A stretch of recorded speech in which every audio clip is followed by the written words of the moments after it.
Hi, my name is Jonathan Plant. I'm 29 years old. I'm a carpenter joiner.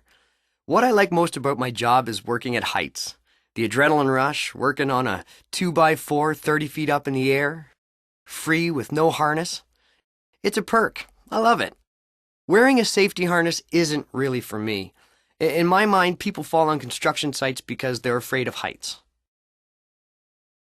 Whenever I see CSST ads on TV, it doesn't really affect me. It affects my girlfriend, my parents, my friends. But as I always tell them, it's all a big production. They're actors. They get paid to do that. Basically, it's just a put on. They do it to scare the workers. So I don't really pay any attention to it.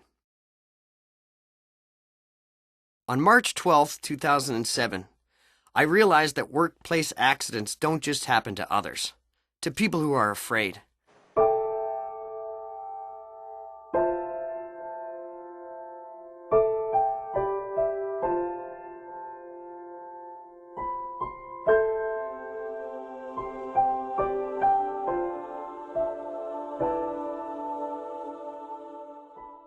On the morning of March 12th, 2007, my accident happened before we started work. We were getting our tools out.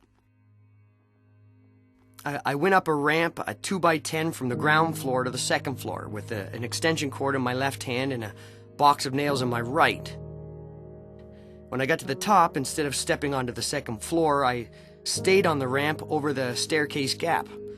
I threw the extension cord, and as I threw it, I dropped the box of nails.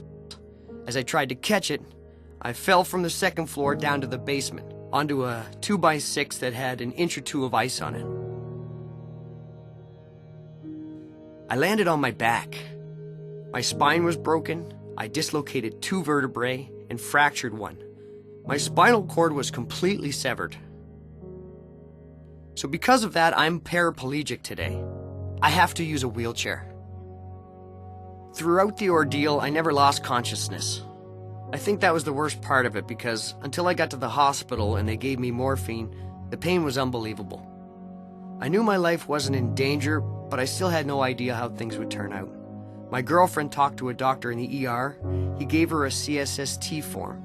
It said Jonathan Plant, T10, T11 fracture, paraplegia. And boom, she went down. She passed out. She's a physiotherapist, so she knows exactly what paraplegia means. I had my operation the next day. It lasted 7 hours. They had to reconstruct my back. The real blow came the next day. The doctor was clear and frank. He came into the room. In 25 years, this is the worst I've ever seen. Usually the spinal column is just crushed, so there's usually a chance of recovery, but mine was severed. So the doctor said in the short to medium term, the chance of recovery is nil.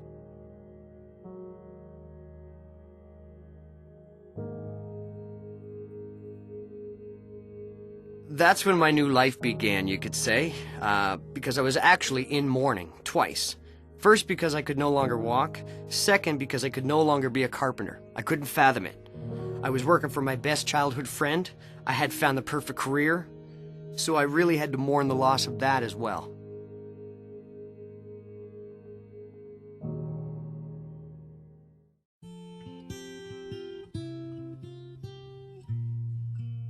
With paraplegia, right away you think of wheelchair. But it's not just the wheelchair. Like I said, from the belly button down, I can't feel a thing. Inside or out, the bladder, intestines, sexual functions, everything is paralyzed.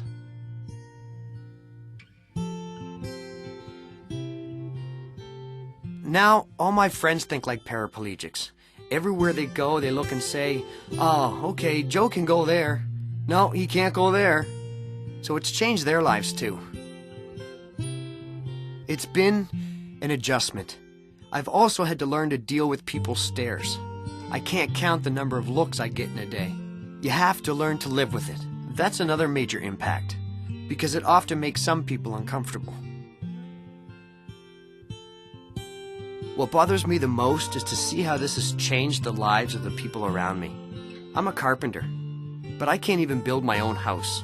You can't imagine how that makes you feel inside. It breaks your heart. You know down deep, I was the one who imposed this on them. by taking a chance, by acting like it couldn't happen to me.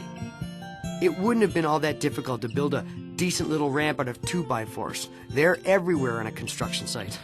To build a safe ramp with a handrail. It would have taken 10 minutes. It's a bit selfish of me to take chances, even if I think it can't happen to me. My parents worry about me.